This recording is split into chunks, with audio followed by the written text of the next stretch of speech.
Imagine you need to improve your leadership skills. In other words, influence, communication, learning, agility, self-awareness. So, what would you do? Would you attend a course? Okay. Would you read a book? Also. And you can do something else. You can go for a solo bicycle tour. You just cycle for 12 hours a day and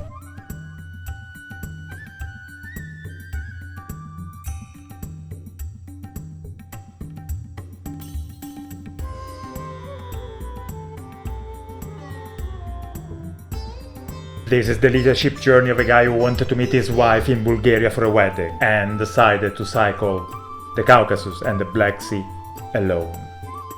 When you walk by bicycle 1,300 kilometers, you are never alone. So that's how you can go for a leadership journey. You can develop communication, influence, learning agility, and self-awareness. Of course, I relied on my past experience and my intuition. For example, for preparing the luggage, to understand the weather, to understand my relationship with the weather, how to stay hydrated, and how to manage the physical and mental constraints. But to improve my leadership skills, I had to rely on external knowledge, make new experiences, and act instead of thinking. To improve my influence, I was always appealing to value, asking questions to show respect wherever possible, or just wait, staying in silence and smile.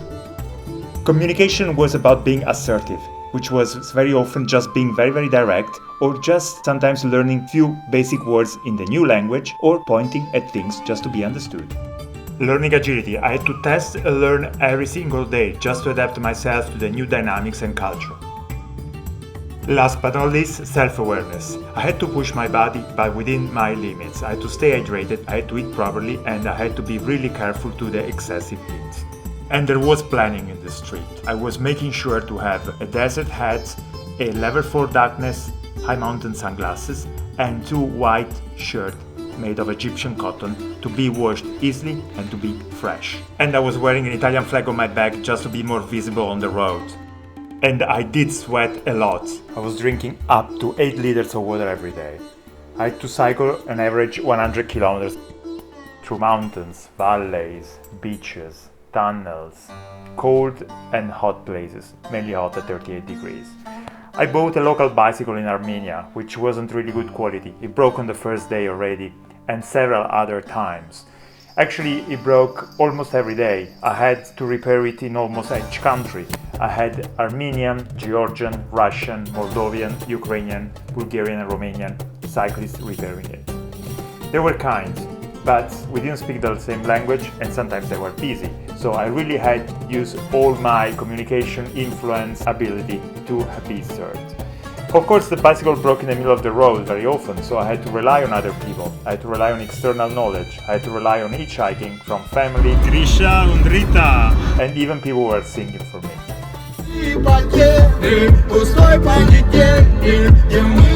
Anyway, the bicycle allowed me to do 1,300 kilometers through different kinds of landscape and terrain, as I was saying before. Beaches, valleys, mountain roads, military high passes, farms, malls in the city, building roads, school of terrors like in Ossetia, broken roads, mountain pass at 2,400 meters, mountain resorts, tunnels with traffic or with truck. Great place to cycle! Really enjoying this tunnel. Getting into Russia.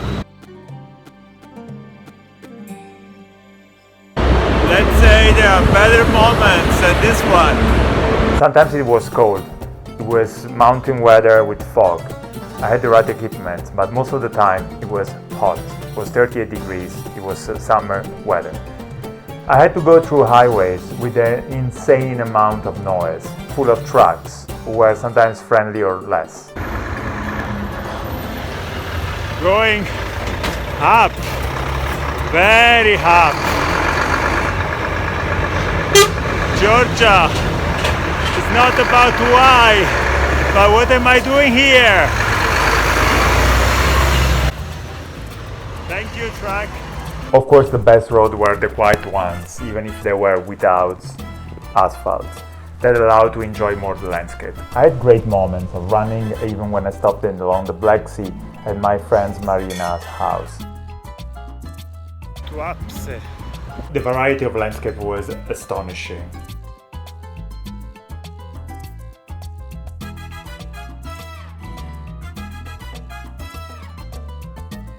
It's like being on a train, this terrible pavement. Yes, it was not easy every day. I had to wash all the clothes to be fresh and start the next morning, another day with the legs hurting. I didn't know what was going to happen the next day, where I was going to have lunch, where I was going to stop, where I was going to sleep. But I was going. I knew I was on my way.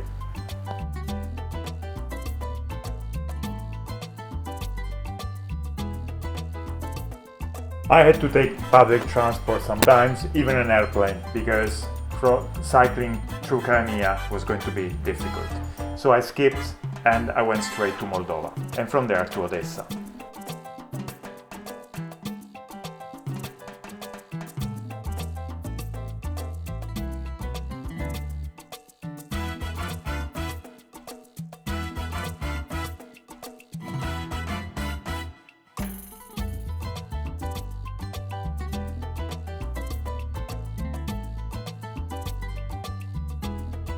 Another element was food. That didn't require any leadership skills. It was just great. Fresh tomato, fresh vegetable meat, rice, bread, even sweets were fantastic. Fresh marmalade. Everything was just made locally. And really, I enjoyed the himkalis. The Georgian food was one of the highlights of this trip. Watermelon everywhere. And the road signs, my best friends. They were always there to remind you how far was everything. It was never how close. For me, it was always how far. I always imagined there were only 30 kilometers left and there were maybe 35 or 40. It never the opposite. They were marking the road in their own language. I started with the Armenian, then I continued with the Georgian, and then all the way mostly in Cyrillic, in Russian, or so in Ukraine. Crossing borders also was a very intense activity. Going from Armenia to Georgia, from Georgia to Russia, where I was held 2 hours because I had a business visa and of course I really didn't look like it.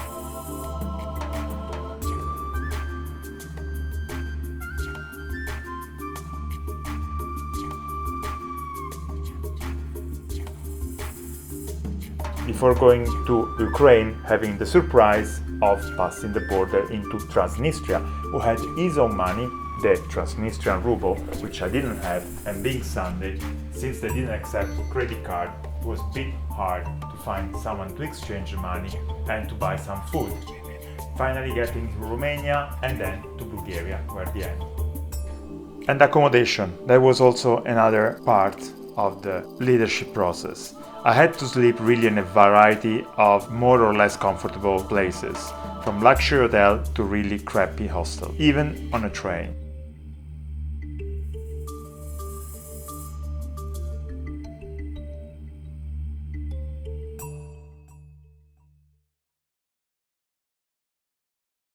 And yes, I did cycle with flip-flops, with some aesthetical sign. It's finished. It's been a great trip. It's been a trip of fear, suffering, surprises, and learning.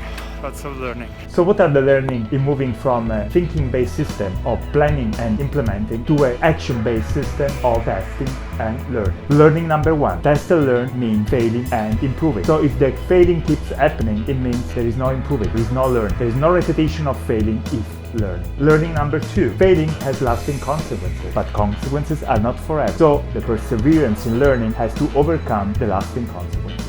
And learning number three, comfort and technology do not favor test and learn. They favor relaxing, but not test and learn. So if you want to go for test and learning, go for hardship. Don't go for comfort. Go for a solo bicycle tour in hard mental and physical condition.